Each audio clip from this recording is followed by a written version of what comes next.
Recording. We're streaming, rather. We're streaming. Streaming in. Explaining to our student why we go to get Right. so she would wonder what that was about. Yeah. I'm busy.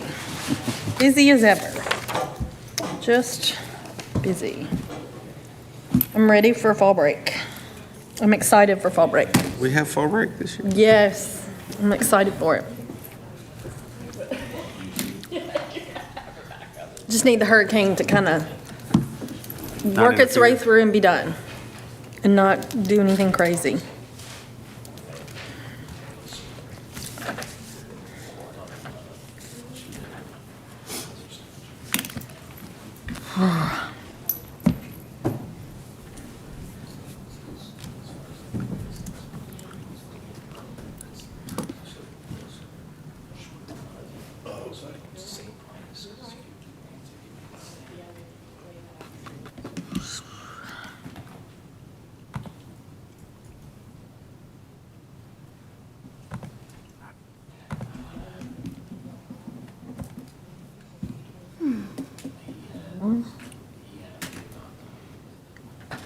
Who I should have asked was Jessica and Eric.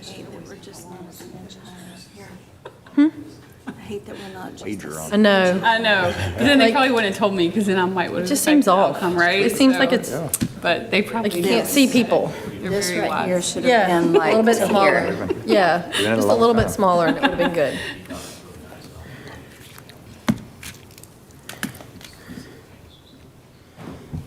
How do I make, oh, there it I goes, was okay. at CASA director's retreat. All right, And one of the CASA directors is a farmer, and I was talking about where you work, and she's like, "Oh, that's so awesome."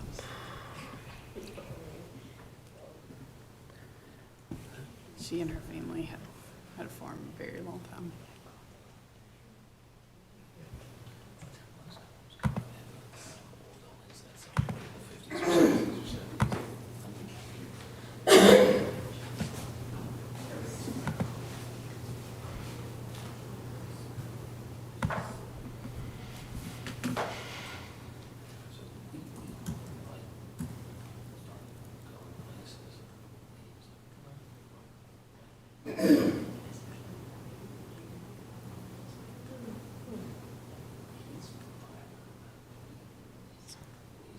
Struggling getting my scroll to work right.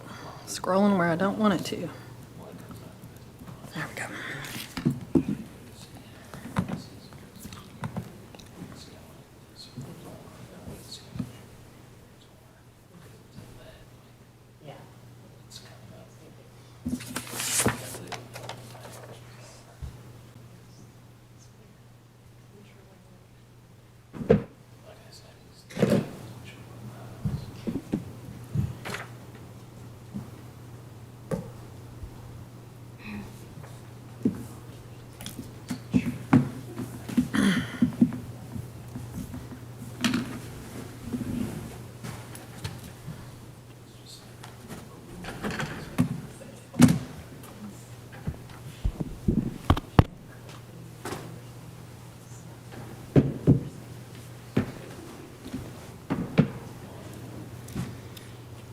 All right, I have 5:45. We will call the meeting to order. If everyone would stand for a moment of silence and the pledge.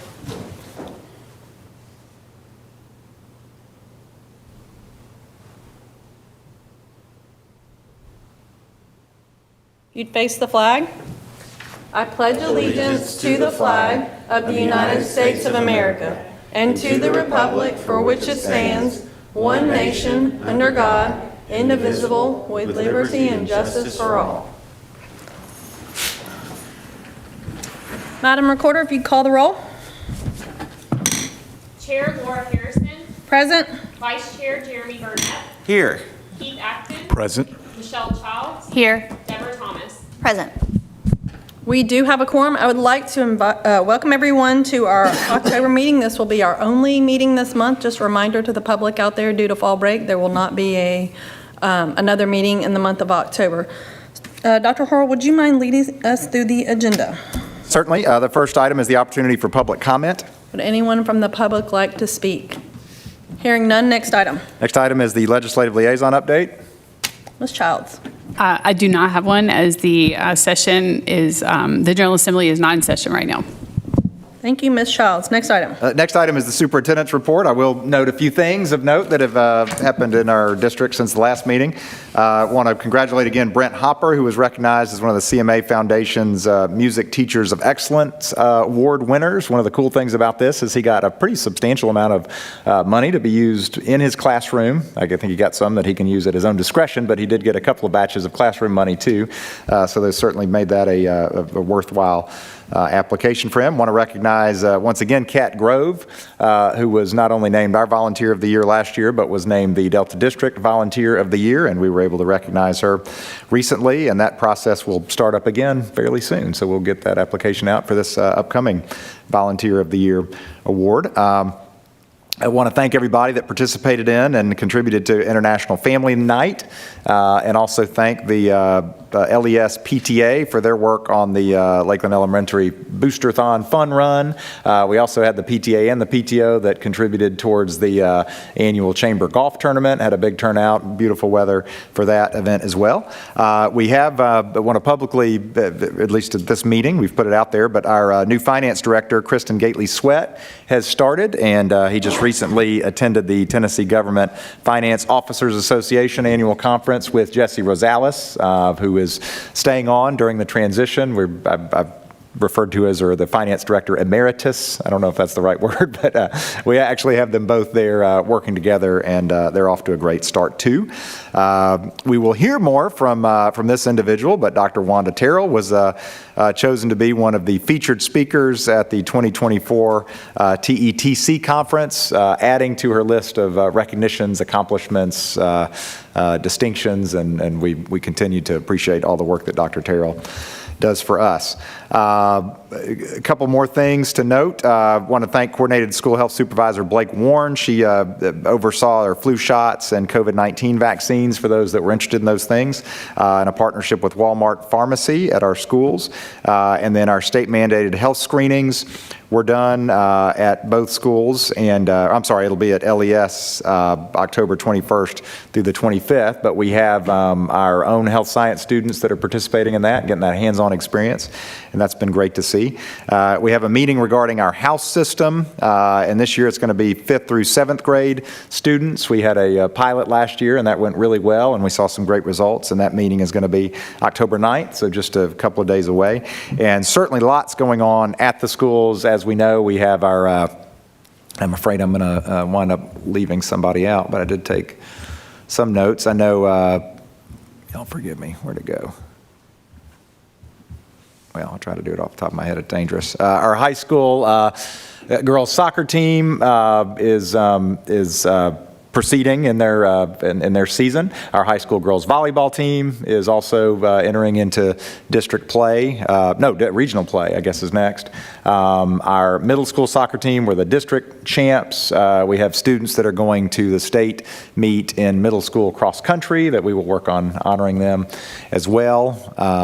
We have our high school and middle school band concerts that are this week, and I think one of the orchestra, I got it backwards, high school and middle school orchestra, yes, and then the middle school band concerts are all happening this week. So as usual, lots and lots and lots and lots of things going on at the schools, and just great seeing the students having the opportunity to do what they do and do it so well. We had a great homecoming week. The game outcome wasn't what we wanted, but the week itself, I can tell you, and you guys know this, on campus was just full of energy and enthusiasm and fun. We had the inaugural Lion Walk and tailgate party, which was a great auspicious beginning for those hopeful traditions, and it's just been a fun place to be at Lakeland School System. I want to recognize Corey Martin, the LPS principal, who has to ride herd on all of these things and arrange for the permissions and make sure that we don't have folks bumping into each other in the facilities, and she and her team have really, really done an outstanding job this year, as has Ms. Lockhart and her team, but we're grateful for all of them, and that concludes my report. It is her month. It is what? It is her month. yes. October is National Principals Month. Oh, it is National Principals Month. Thank you for noting that. welcome. Yes, of There you course, go. absolutely. Congratulations, and we appreciate you. Any questions for the superintendent?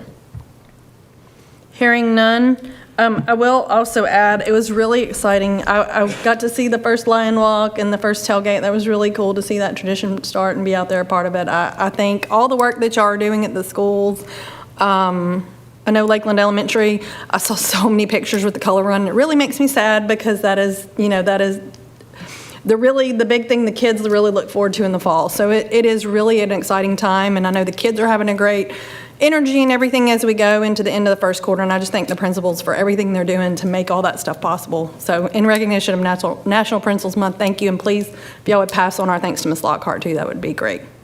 Dr. Horl, next item. Oh, go ahead. Sorry, one last thing. The light that is up and functioning now. That was on my. I know you probably had it on your list. I did, and I couldn't I'm find really, my really list. thankful that that is there, and it has made things, I think, so much safer. Thank you for bringing that up. You're welcome. Yes, we were able to do that well ahead of what it was scheduled to be, and there's actually more involved in that intersection. I found out from one of the BOC meetings in terms of, I think they're going to have to widen the road, so it was really going to be a fairly significant project and potentially amount of time. So again, I've done this, but I want to thank this board for their emphasis on public safety, particularly with regard to the extension of Campus Drive. A lot of very thoughtful conversations, feedback, nudges to make sure that we were doing everything we could do to make sure these kids are as safe as possible going to and from school. So thank you for noting that. Yes, and I think it also helps our buses out that maybe, had some traffic congestion there too. So I think it helps also the buses going to LPS and going back to LES. I think it's just been an all-around win for traffic in that area. You too. Yeah. I agree. And I for the agree. city, so it was a win for both. Great partnership with the city. So Absolutely. definitely want to thank the city and recognize the city on their partnership for that as well. Yep. No doubt. Dr. Horl, next item. Next item is the monthly financial summary. You can find that on the agenda. There's nothing particularly of note. It's there. We're tracking as we should be. Any questions on the financial summary? Hearing none, next item. Next item is the approval of the agenda. I would like to move, well, first I'll make a motion to bring the agenda approval to the floor. Is there a second? Second. You have a motion and a second. I would like to move that we move the review of the emergency preparedness plan to item number 5 on the discussion action. Is there a second? Second. We have a motion and a second. All in favor say aye. Aye. Any opposed? Motion passes. So we now are on the main motion of the approval of the amended agenda. Any more discussion? Hearing none, all in favor say aye. Aye. Any opposed? Motion passes. So the agenda is approved as amended. Thank you, and next item. Next item is the approval of the consent agenda. There are 10 items on the consent agenda. Is there a motion to get this item on the floor? So moved. We have a motion. Is there a second? I'll second. We have a motion and a second. Is there any items anyone would like to remove from the consent agenda? Hearing none, all in favor of approving the consent agenda, say aye. Aye. Any opposed? Motion passes. Next item. Next item, as we enter our discussion and action section, is the annual Internet Safety Measures presentation, which would be by our Director of Technology, Dr. Wanda Terrell. Just to remind everybody, this is required by state law that there be an annual Internet Safety Measures presentation for the good of the public, for the good of the board, and make sure that everybody understands. As we discussed with the road, it's incumbent on us to make sure we're doing everything we can to keep students safe in this rapidly changing internet and technology environment. And in my opinion, nobody does that better than Dr. Terrell, but I'm going to let her demonstrate to you the things that we are doing in Lakeland School System to meet those requirements. Dr. Carroll, the floor is yours. All right, let's make sure that's working. All right, there we go. So yes, this is part of the annual report here that I make to the board, trying to make sure that certainly that you guys are aware of what we're doing, but also so that the public and the parents are very aware of what we're doing to keep their children safe. Got to do this in 2 different places, so I'm thinking here. So items that to be addressed by the policy include controlling access by students to inappropriate matter on the internet and World Wide Web, safety and security of students when they are using electronic mail, chat rooms, and other forms of direct electronic communications. All of these things are listed in board policy. Preventing unauthorized access, including hacking and other unlawful activities by students online, unauthorized disclosure, use, and dissemination of personal information regarding students, and restricting students' access to materials that are harmful to them. Let me go back one. Okay. Digital security is a partner to physical security. Just as we secure our buildings, we should secure our digital environment. Digital security is, as you know, rather complex because it requires each user to play a part, no matter their age, where they're located, as long as they're signed into their district accounts, and no matter where that device is, 24/7, 365. We certainly want to keep our students safe from predators, but these days, one of the primary threats from bad actors is the theft of student information. If a child has their identity stolen, they may not know for years. Educational institutions secure data, but do not generally have the funding to allow for bank-level type security. Our security measures also have to allow for student access to dozens of different services and systems in order to support their instruction. So data privacy and data security procedures help to mitigate those risks, and that's a big part of what we do. A core element of our internet safety structure is the walled garden approach. You can compare it to how we limit who can come into the school buildings. So we limit who can come into our digital environment, we limit what information goes out of the digital environment, and we have the capability to adjust those settings for all users, as well as customizing those for specific groups, whether that be students or staff. For example, we can allow certain websites to be reached by staff that are not reachable by students.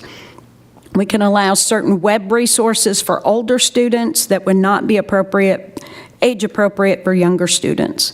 And all of these decisions are guided by LSS board policy, state and federal law, and are focused on supporting the instructional standards being addressed by the teachers with their students. So we use a variety of software and services to configure and manage all of these settings. At the top of the list is Google Workspace for Education. Lakeland pays for the Plus licenses, which gives us additional access to security settings and monitoring features. Educational Networks of America, ENA, provides our internet services and provides filtering on our campuses. Lightspeed filters our student Chromebooks, our staff Google accounts, and other devices when they are used on or off campus. Lightspeed also gives us comprehensive usage log data for all of the websites accessed by our users. Lightspeed Alert gives us real-time notification of instances related to violence, cyberbullying, self-harm, or other objectionable content. And I will give a shout out to our ITFs. They are all three on top of addressing those alerts as soon as they come through, sometimes when they're off hours, because they're that dedicated and they reach out to their principals when there are issues that come up outside of school hours. Lightspeed Classroom is a new service this year. It took the place of GoGuardian Teacher, and it was purchased by each school. This allows teachers during the school day to manage their digital environment when the students are online in their classroom. We also use BARC, which provides another level of alerts regarding self-harm, cyberbullying, and violence. Particularly, it's very strong at flagging inappropriate images that may have gotten through our various filters, and even videos that may contain inappropriate language. So we do have some limits that are in place for students regardless of their age. And I'm going to kind of cover those first before I go into some specifics based on grade level. Chromebooks are configured so that students can only sign in with their Lakeland Google account. Students cannot share Google Drive files outside of Lakeland School System or any allowed domains that we need to add. They cannot receive, edit access to files from outside LSS or those allowed domains. They can share files with LSS staff. They can share files with students at their school. So we don't allow sharing from LPS to LES students or vice versa. And we can actually apply additional limits on that if needed. Students do not have the ability to publish Google files to the internet. They can, student work can be shared by teachers if appropriate access has been given by the parent. Students can only join Google Meet conferences created by an LSS staff member. They cannot create their own Google Meets. Google Chat is disabled for all students. Middle school students at LPS can message their teachers through Schoology, which is the learning management system used at LPS. And students cannot participate in online forums and communities. When we add a new service, that's one of the things we look for, is what kind of avenues do students have to participate in those types of activities, and we lock those down. And so a big part of this is certainly preventing students from getting access to things they don't need access to, but also preventing any FERPA violations where that student data would get shared out. So we do have some additional limits for education, elementary and middle school students. I'll talk about high school students and our dual enrollment courses in a moment. So Gmail is disabled for all elementary and middle grades. We've been talking some about possibly starting with some 8th grade Gmail. We're not there yet. Some websites are categorized in our filters so that middle school students can access those without younger students being able to get to that information.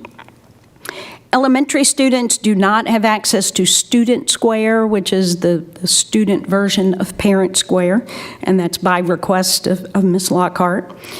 Middle school students do have access to Student Square. We have a system called digital restriction that we can put in place when needed, whether it's students finding too many distractions online and needing to focus in on their learning. We can limit them just to curricular material and things that are supplements that we pay for. We also give parents the option to request that if they feel like they don't want their children to be out there on the internet, but we still want them to have access to our curriculum. We have that ability. And teachers always have the access to submit requests for websites to be unblocked, for services to be reviewed, for recategorizing in the filter. High school students. So Gmail is enabled for high school students. By default, they can email LPS teachers, non-faculty coaches, and some LPS support staff. Students can receive emails from outside of those users if we add those email addresses or domains to our allowed list for students.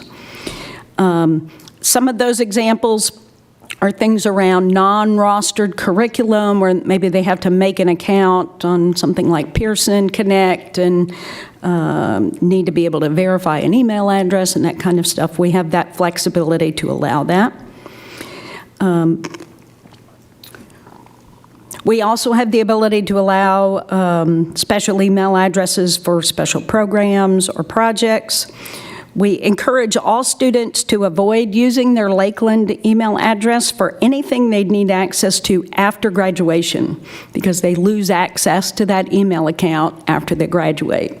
So we encourage them to use, with their parents' agreement, email accounts for personal email accounts for things like ACT registration or college applications, things that they're going to need continually to get that information after they graduate.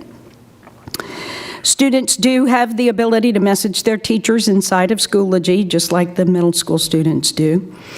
And we have some websites that are categorized so high school students can get to them that we don't feel are appropriate for middle school students.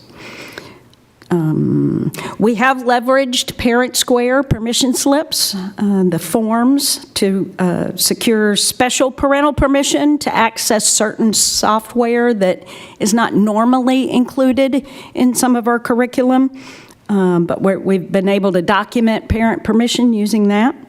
And the teacher just has to make a request and we evaluate from there. We do have the ability to put high school students in digital restriction. I don't think we have any right now in digital restriction. They're doing a great job of following the guidelines there. But just as I said with elementary and middle school, teachers have the ability to request that websites and services be reviewed. Dual enrollment students. So this was new for us this year. We had a little bit of growing pains there at the beginning, but they do have the same limits regarding Google and the Chromebooks as the other high school students. But those 50-plus students have been placed in a special group inside of the Lightspeed filter. And as we find websites that they need to get to for their dual enrollment classes, I add those to that filter so that those students can get to that. We weren't given a specific list at the beginning of the semester.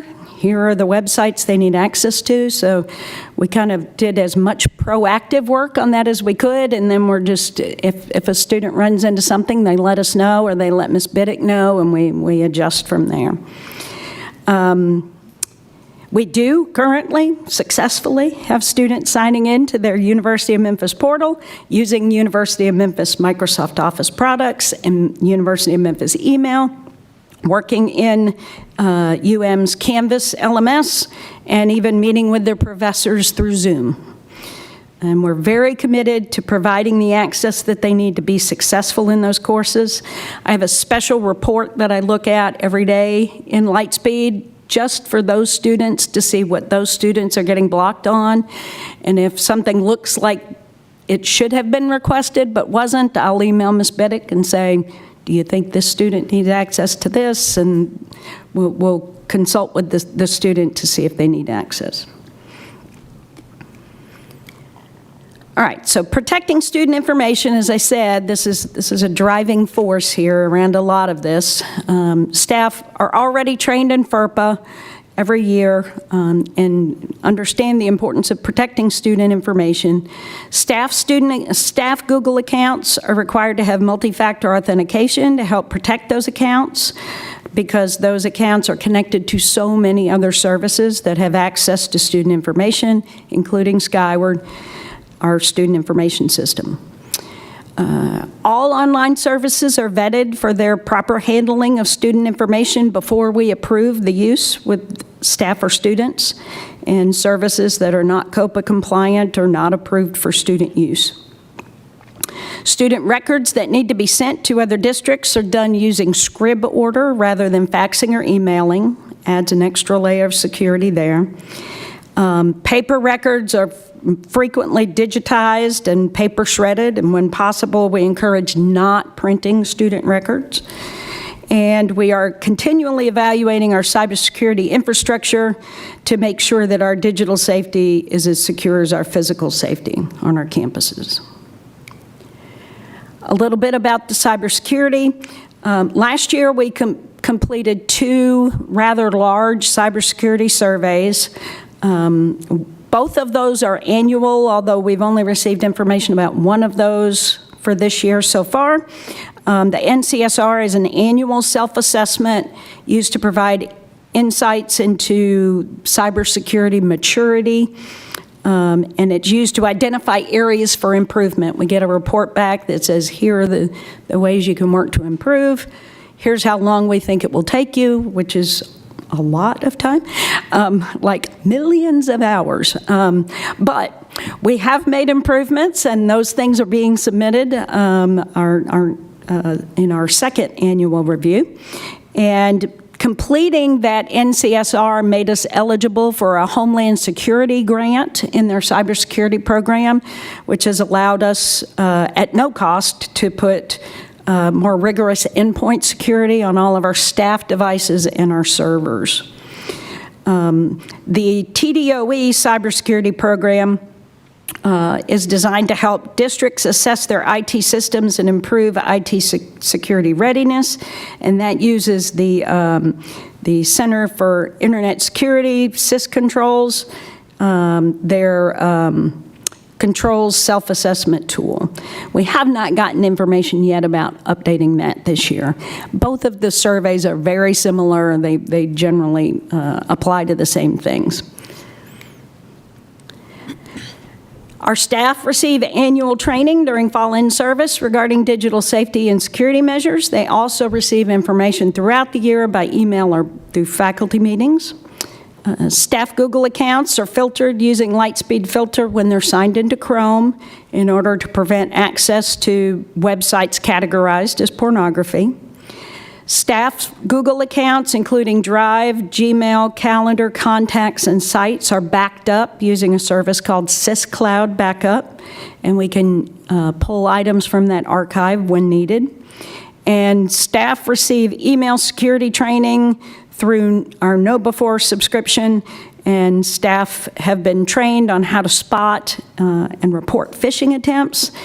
And phishing attempts are sent out monthly so that staff can practice those skills. Parental consent through board policy, the parent guardian completes the student user agreement parent/guardian permission form. It's a mouthful of a form, and it's a mouthful of content in there as well, but it's a part of the online registration. That form gives permission for the student access to the internet, varying on their grade level. And that form details acceptable use, rules for online behavior, and access privileges and penalties for violating procedures.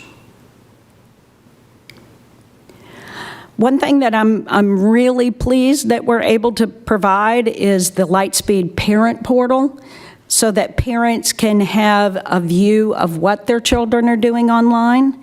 Family One, Guardian One inside of Skyward receives a weekly email that summarizes their child's online activity as recorded by the Lightspeed filter. We can add a second parent if requested.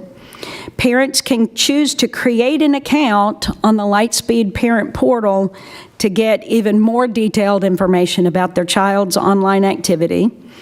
And in that account, they even have the ability to pause the child's internet access while they're at home if they feel like they need to, as opposed to trying to argue with their child about get off the Chromebook. They can just pause. They can only do that from 5 p.m. to 7 a.m. They can't pause the child's access while they're at school. And there is a link to more information about the Lightspeed Parent Portal can be found on the parents page of the LSS website. We encourage anyone, students, parents, if there are any violations to the internet safety measures, definitely let us know. We are as proactive as possible, but the internet is a vast place. And when we get any reports of issues, we investigate those. The students are very good at finding loopholes. I know certain students to watch because they're very inventive and they find those things for me. I do want to add that all of these measures are in place to keep the students and their information safe and to provide a safe, secure, focused digital learning environment. Usage logs are reviewed, configurations are adjusted, the internet changes constantly, and we try to be as proactive as we can, but we are also have put in an infrastructure that allows us to be flexible. And that's my presentation. So if you have any questions, I'm here to answer them, and as I am at any point. But Thank you, Dr. Terrell, for your presentation. I had a couple, and so I'll just go first. I did have, you talked about like parents, light speed, that kind of stuff where they can, do we have like sessions or something through the year where parents can come to something at the school, or where they get a video or something to tell them how to use that? Is that something that's continually pushed out to say, hey, you do have this ability to go monitor and go pause, all those things, some way for them? I know when going through registration, there's a lot of papers you read and there's a lot of information. So I was just curious, do we have multiple times a year where that's kind of like, hey, reminder, you can do this, for some parents that might not, catch it at the beginning of the year or whatever, and all the vast information they get? I know particularly that at there was a parent-teacher conference, and I had to think there for a second. Both of the ITFs said LPS were available in the library, and they did put out a graphic explaining some of the things that they'd be there to answer for. There is a help link on the website, but we certainly can do better about advertising that parents have that ability. I know that when parents called to voice concerns about their children, the ITFs have sat down with them, even on a Google Meet, and showed them how to do things. But we can always do better about communication. Okay, and I was thinking maybe like second semester would be a great time to, hey, reminder, Start this fresh. is out there, this is a new thing, or not a new thing, but it's something that you might not be doing something with. So just from a parent perspective, I know I get overwhelmed with all the Absolutely. paperwork that we do at the beginning of the year. So certainly if we could tug on somebody in the middle of the year, it might help them too. We can do that. I did have another question. So you said so the dual enrollment students, they can do like Zooms or whatever. Is it Zoom? Can they do, if they needed to, could they do a Google Meet and a Teams Meet, like for their, I'm not saying that they need to, but would they have the ability to do that for like these types of meetings? Nobody has requested anything other than Zoom. I think they would be able to do Teams through their University of Memphis Microsoft account. We wouldn't be able to do a Google Meet, but I know that University of Memphis has Teams and Zoom, so they would have that flexibility. We haven't run into anybody yet that is. No. Okay, No. with the Google Meet restriction. And I think the last thing I was wondering is and it kind of goes along with this parent registration consent, as we're pushing the stuff back out there. I don't know if there's a way to say, here's also what you signed, just a reminder, this is what, your child's, when we're saying, here's what you can monitor, to also, just a suggestion to remind them, here's what your child agreed to and you agreed to too, just like it as a book, not the whole big form, Right. but like just at a really high level, hey, here's the reminder of the guidelines or the rules that I know y'all go over with the kids, but I don't know that the parents hear it often enough that this is kind of what you and your kid are responsible and agree to. And so it might be a good thing to just remind them through the year. Just a thought, because I know I don't remember August. Yeah, it's a long And it's list only of October. stuff. Yeah, we can definitely put together kind of a one-pager Yeah. that hits the big stuff and push it out through Parent Square as well as putting it on the website for sure. So, does anybody else? Mr. Burnett? Promise, I have a list of 5. I'll be That's brief. okay. And you and I talked via email about one of my questions, and I appreciate you saying we had some learning opportunities with dual enrollment this year. What I think my ask would be is for Ms. Biddick and you to push our dual enrollment partner next year, whether it's U of M or any others get added, and make them give you as comprehensive a list as they can, because those counselors, those faculty, they know the systems they're using, they know the bookstore or the book provider, they know what homework manager they're going to use, and generally they can provide all of that with not much effort on that faculty member's side, having done that for a number of years. I will add a pat on the back to our fellow municipalities. I reached out to them and said, can you share with me the things that you've run into before? And that helped me a lot build that proactive list. So I'm very appreciative to all of them. And I appreciate your responsiveness, even on weekends. So thank you for that. You said it was 24/7, That's right. 365. And sort Gotta of, do it. as a 1A, so I'll end up with 4 questions to go along with that. One of the things is we now transition to have juniors and we'll have seniors, and they're going to recruiting events and college nights and college visits.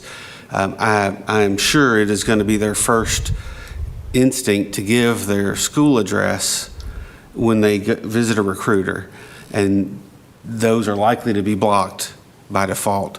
So I'm wondering if there's something we could sort of look at to put in place. I hesitate to ask to open up all .edus, but you can't get a .edu unless you're a valid institution, so that might be something to consider looking at. The challenge with that is it's not just the admissions office that have those accounts, and so we're definitely opening that up. It's certainly something I'd be willing to look at and maybe get a little extra parent permission, knowing that they're going to be exposing their child maybe to some things that we might not be able to control. But it's certainly, we have the flexibility to do that. All right. The other one's on the flip side of that coin. Having heard of this year in Tennessee, institutions of higher education in Memphis have had total data breaches and their entire systems hijacked, and that institution shut down for 10 days functionally. How comfortable are you with our risk assessment, given everything you talked about, for something similar to happen to LSS? I think I can say that the cybersecurity surveys that we did last year highlighted some things that we needed to tighten up. We tightened those up. Certainly adding the endpoint protection that we now have on staff devices, which is monitored 24/7 by the company. So even if I don't happen to see something come up, there's somebody there. They have my phone number. They can reach me. I will say that while Mac devices are not immune to malware, they certainly have far fewer issues than devices that are running all on Windows. But we pay special attention to those Windows servers that we may have on campus that especially run a variety of different systems. They also have this endpoint protection on them, so that we can keep an eye on that. Another way that we kind of limit that risk is allowing other devices on our network. So that's why we don't frequently have guest Wi-Fi wide open. We do have a new a TST, who is responsible for network, and he comes to us with some really good network abilities and skills, which is something we've needed. And he's just in the few months that he's been with us, he's tightened up some of the network options, and I'm pleased with the direction we're going. We're always looking for those loopholes, those holes, to tighten them up. Absolutely. And then, let's see, this will be number 4. Again, as we get to juniors and seniors, and they're going to have artifacts or portfolios, especially those that are in the arts areas, that they're going to want to submit to a college recruiter, to a college admissions. Just want to think about what that could look like for us to have students to be able to publish those artifacts, those works, so that they can share that. I'd hate for them to have to find, as you said, find those workarounds, and then we end up creating something we don't want, where we might have the systems to allow and support them to do that. I think particularly when it comes to the things that they're doing in class, when teachers are planning something like that, they reach out to us. We try to figure out how that works out. We can set things up so that students can submit things to teachers. Teachers can post those things. But especially if it's a portfolio that they're going to want to keep after they leave Lakeland, it's better not to have it in a service that's tied to their Lakeland account, because even if we paid for a service for a portfolio, if it's attached to their Lakeland account, they would not have access to it at that point. But I know particularly Mr. Parham has students using stuff for digital art right now. They're working on Adobe Photoshop. They're using Procreate on the iPad, and they're creating those digital portfolios for those advanced art classes. But I will say that anything they put in their Google Drive, when they're a senior and they're getting ready to graduate, our plan is to flip it so that they can do Google Takeout, take all of their stuff that's in their Google Drive. They would not have access to the account after that, but they would have the ability to take that information and either download it as files or, depending on how large that is, transferring it to a personal Google account. But we're kind of holding off on doing that until right before they graduate so that they have access to all of the stuff that they create. And you set me up for my last question. Good. What's the plan for how soon their access will get turned off once they graduate? We haven't set that date. Generally, it's something that's done pretty quickly, but their account doesn't get deleted. I generally don't delete the account for about a year, even for students that move away in the school year. That way, if there is an emergency and something, maybe they did a Google Takeout and it didn't export all the way, and they finally, they're checking it at the start of the next school year and they see that things didn't get exported, we'll have a little bit of wiggle room there. All right, great, thank you. You're welcome. Any more questions? Deborah? How are we doing with all of the phishing simulations? How's that going with LSS staff? Very good. They are very good about reporting, and I'm very grateful for that. Several times already this year, based on their reports, I've been able to pull dozens and dozens of phishing attempts from real people. The common spoof that these bad people like to do is pretend they're the principal and say, I need you to send me a text message right away. I need your cell phone number. And we've definitely ingrained in those teachers, your principal's not going to do that. Don't reply to that email. But please report it. And I actually had one that got reported over the weekend. I was able to reach in and we pulled it out of 24 Gmail boxes so that nobody else accidentally replied to it. I think that the training we do is very helpful. I think that I am okay with them reporting the things that are not phishing. We recently did a survey for workplace, top workplace, survey. and even after we emailed and said, you're going to get this, it's not phishing, we had people report it as phishing, and I'm like, thank you for being diligent. You're welcome. Complete this survey. You're welcome. I would rather people err on that side than not. So. I know a couple of times we've actually asked Dr. Horrell, screenshot, is this legit? And he'll say yes, because sometimes those things do come that make you, they're very good. The criminals are very good at making it look real. Yeah. So. The most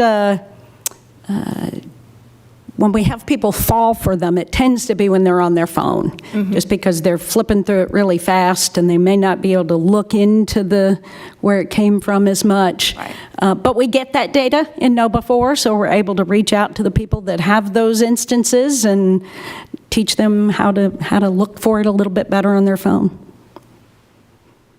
Any more? Ms. Childs? First, I wanted to say thank you for all of this. I really like Know Before. We use it at my job too, and I think it's really helpful. And I think you told me the students have to do that too. We started to last year. Turns out that the email part wasn't being used as much, and so we pulled it away this year.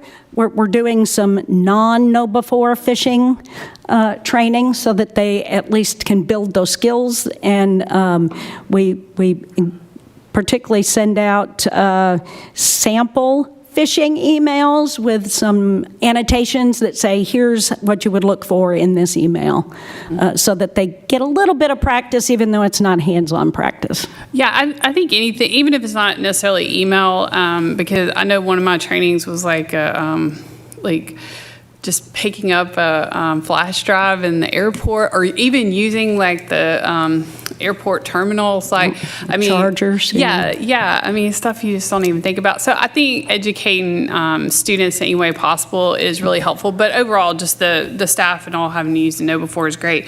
Also, and I really like the parent emails about what my kids looked at each week, and then I also appreciate for the parents who want to learn more, like you were saying, they can create a profile and like be even more empowered. So I appreciate the parent empowerment to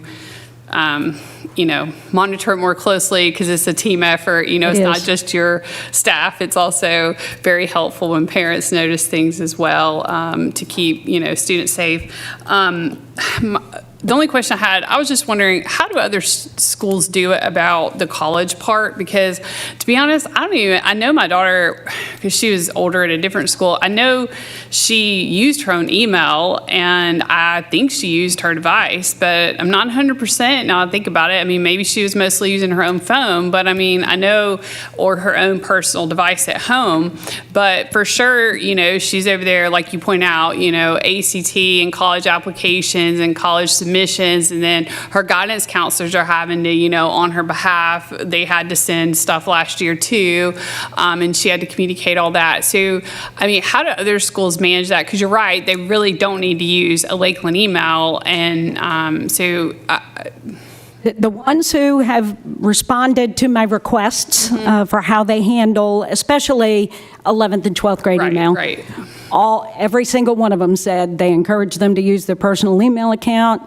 One of them even said, I had a student just email me from 3 years ago wanting to get access to their email account, and he said that, I told you that you needed to use a personal one because that account doesn't exist anymore. So do they use their own at the other schools, or are they just using their own personal devices doing all the college stuff? Is that how it's more working? their personal device? Okay. But one of the flexibilities that we have, particularly with regard to Chromebook, we wouldn't do this on the device that the student has when they're unmonitored, but we have the ability to have Chromebook set up where, if the counselors know that a student doesn't have a personal device or doesn't have a personal email, we can sit down with a parent and walk them through the steps on a Chromebook that we have set up, that we call it public mode, where it doesn't require signing in on. We would not put that in the hands of a student just because there would be no way to keep them safe there. But we will find a way to make sure that a parent can help their children with that. We would ask the parent to set up the personal email account. We're not going to take responsibility for that, but we can certainly help guide them in that way, so that they can have that access. Right, thank you. You're welcome. Any more questions for Dr. You guys have answered every question out there. Yes. Thank you.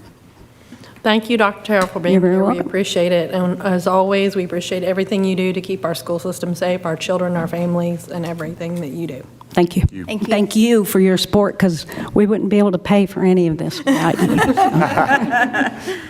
Thank you, Dr. Terrell. Appreciate it. Dr. Horrell, next item.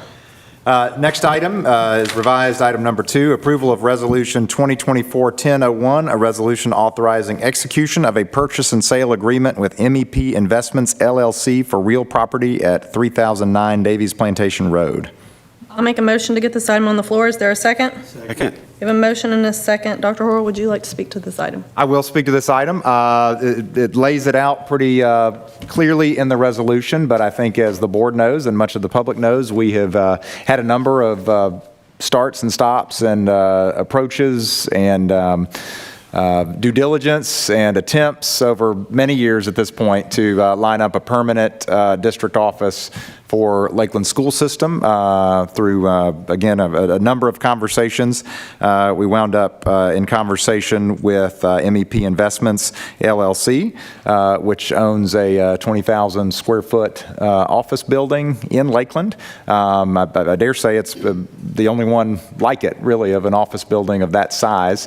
Just to remind everybody, we had, when we put our own office building out to bid, and the cost came back higher than we felt like was responsible at this point in the life of our school system.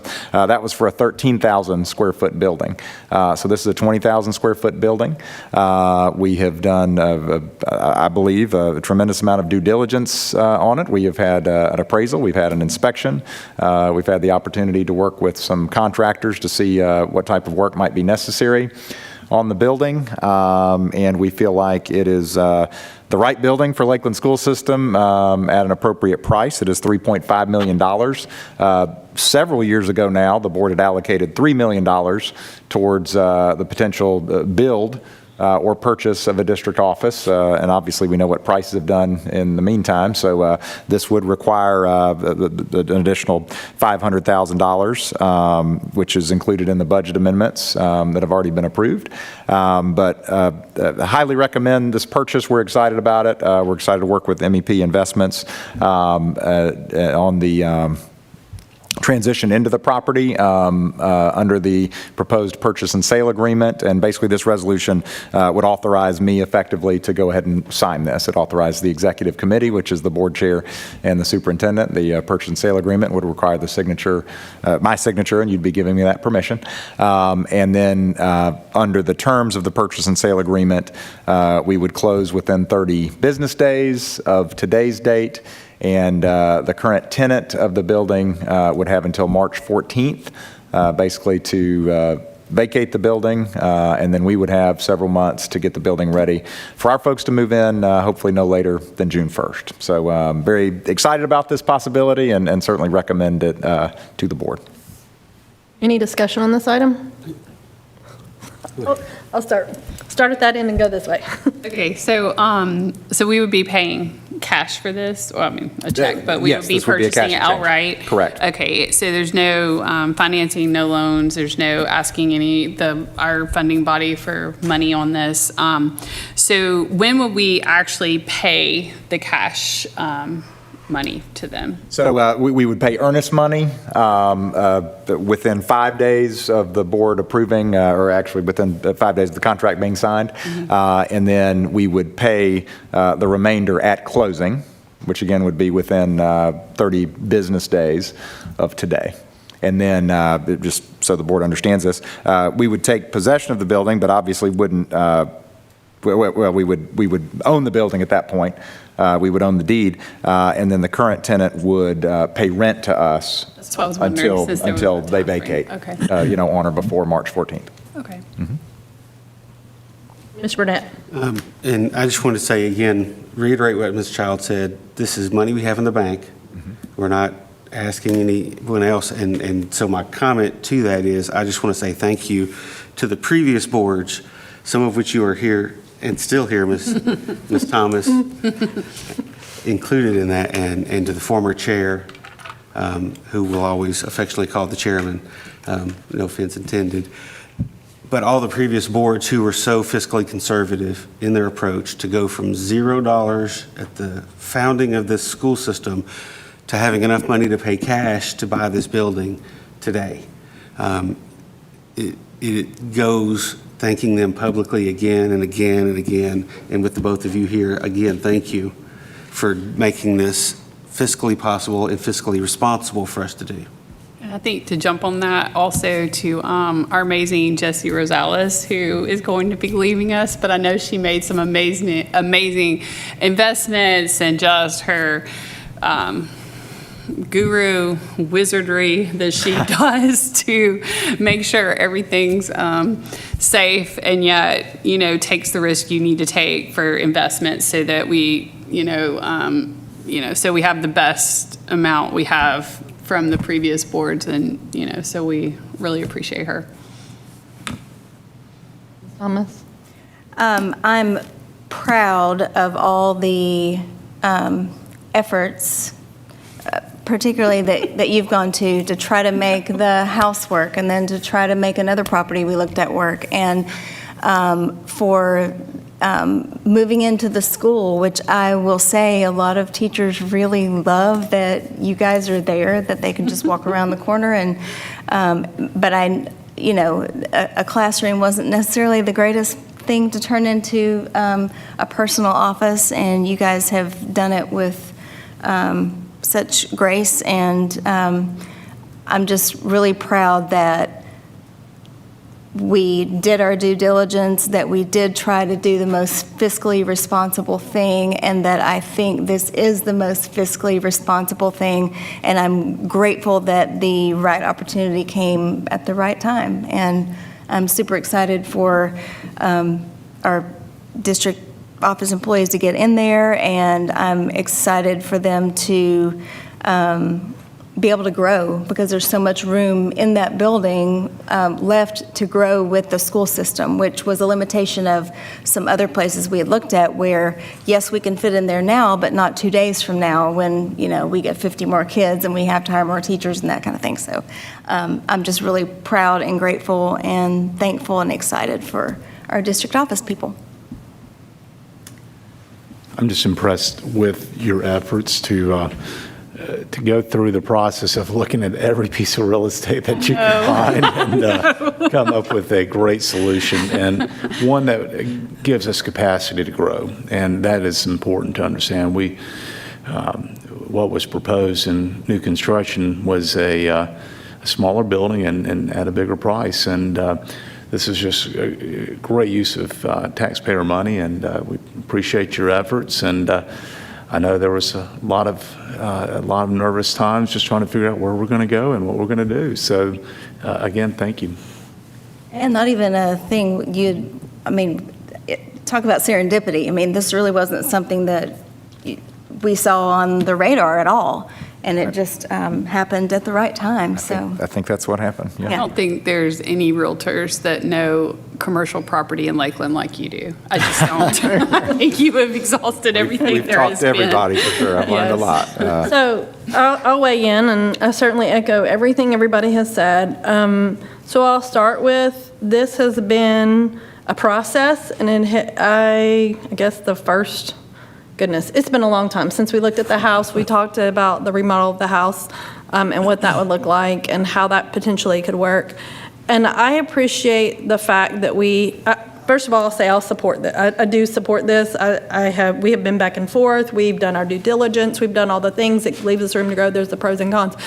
But I appreciate the most important thing I think about our central office staff, and including you and everybody, is the flexibility that they have allowed us. First, we started off in City Hall, and then when City Hall had outgrown, because the services that the city is providing for its citizens had grown, they needed the space. So we were able to move. Certainly, we had the extra classrooms. So we said, okay, can we make this work? And our flexibility of our staff in our central office, we said, okay, we're going to get in there and make it work, just like we have for the past 10 years over whatever it was, additional task, living in a closet, whatever we had to do, having 2 and 3 people in an office space, because that's what we had available at the time. So I think that this actually gives us a permanent home. I think that from what I understand about the space and the growth of the Lakeland school system, this will give us 5 to 10 years, or even, could be even longer because of the size of the space, that you could make this, transform it into even more growth. So this is a solid investment in, let's say, the 10-plus year, could be the 25-year growth plan of Lakeland school system, where this item is settled, this is put to bed, and then we can focus now on whatever the other student enrollment growth looks like. If we, at some point down the road, which could or could not be depending on how things go, we need more schools and things, we don't have to worry about where our central office staff is going to go. We don't have to worry about putting them up in another building. We now have a permanent home, and this is a solution for a very, very, very long time for Lakeland school system. So I truly appreciate the flexibility of the central office staff for the past 10 years, because that's how long it's been, is 10 years, for everything that they've done to leading up to this day, and I'm excited to see them their first day in there and be able to go and, have their office or have their space and make it their own and see what they do with it. Because as with all things Lakeland, our staff just does amazing things with the spaces that we provide them. So I can't wait to see what they're going to do with it. Yep. That said, anybody else? Well, let me also, I appreciate the comments in this direction, but I want to reiterate, we have the very best district office staff imaginable. At no time, and I mentioned this in my email to them about this possibility, at no time have any of the members complained, shown flagging morale, enthusiasm, or certainly effort towards their work at taking care of the kids. So they are certainly the secret to any success I'm perceived to have. I mean, it's all because of their hard work and their expertise and their commitment. And I'm very, very excited again. Like you said, I think this will be a great place for us all to be in one place and learn, grow, and lead together more effectively. So. And we'll have to get the class change sound at the, it needs to be. Yeah, we won't know what to do without it. You wouldn't know what to do without it. The bells every 40 minutes or so. Yeah, that's right. Time to change. Time to change positions. Let's go. All right, last call, any discussion? All in favor say aye. Aye. Any opposed? Motion passes. Next item. The next item is the appointment of TSBA delegate assembly representatives. I'll make a motion to get this item on the floor. Is there a second? Second. We have a motion and a second. Dr. Horrell, would you tell us how many representatives we have this year? Yes, this year we have 3 representatives. We have a solid 3. Representatives. Yes, and I So is there anybody that would like to raise their hand? Or believe we Ms. had some Thomas conversation and at Ms. the last Childs meeting. And Mr. Burnett? That is amazing. I love it. You are so welcome. I'll make a motion that we appoint Ms. Thomas, Mr. Burnett, and Ms. Childs as our delegate. And we have a motion and a second. All in favor say aye. Aye. Any opposed? Motion passes. Y'all can't change your mind now. Next item. Thank you, I have to present my resolution that we all voted on. The next item is a review of policy manual, section 3. Was there any report or items that we need to review from the policy committee? Nothing came back from policy committee. It looks like we're good. All right, any policy, section 3, anybody wishes to bring forward? Hearing none, next item. Next item is the internet safety measures. The next item is the review of the emergency preparedness plan.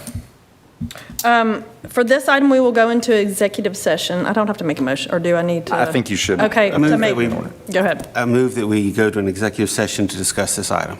I'll second. We have a motion and a second. Before we vote, just for the public, can I explain or just kind Yes, of what this sure. is? So we've discussed this before. There were basically 2 situations. Mr. Plumley, correct me if I'm wrong. There are 2 situations in which a public board can deliberate outside of the public view, and that is if there is pending litigation or by state law to discuss emergency preparedness procedures or review the emergency preparedness plan. So what the board would be voting on would be for the board to recess into a side conference room and have the opportunity to speak freely and frankly about the emergency preparedness plan. Are we coming back in here for the board meeting? We will come back in to adjourn. Yes, Okay. yes. Okay. So on the Anybody floor, watching at home, we will disappear if this motion is approved and then come Yes. back at the end of the discussion. all in favor of recessing to discuss make sure I say it right, review of the emergency preparedness plan, say aye. Aye. Any opposed? We are going into our executive session. Am I wrong that y'all put that on the consent agenda? No. No. It's on the regular. No, it's on the regular agenda. We moved it down. Oh, 2 to 5, okay, I got that wrong. I'm sorry.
is if there is pending litigation or, but the appointment of, the next item is review of policy manual section. The next item is the internet safety measures, I'm sorry, the next item is the review of the emergency preparedness plan. For this item, we will go into executive session. I don't have to make a motion, or do I need to? I think you should. Okay, so maybe, go ahead. I move that we go to an executive session to discuss this item. I'll second. We have a motion and a second. Before we vote, just for the public, can I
Everybody settled?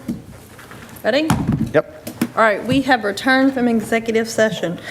Dr. Horrell, next item on the agenda. I apologize. It's announcements. I'll go ahead for you. Okay, Are there thank any you. announcements anyone has? No. Hearing none, I'll make a motion to adjourn. Is there a second? Second. We have a motion and a second. All in favor, say aye. Aye. Any opposed? Motion passes. We are adjourned.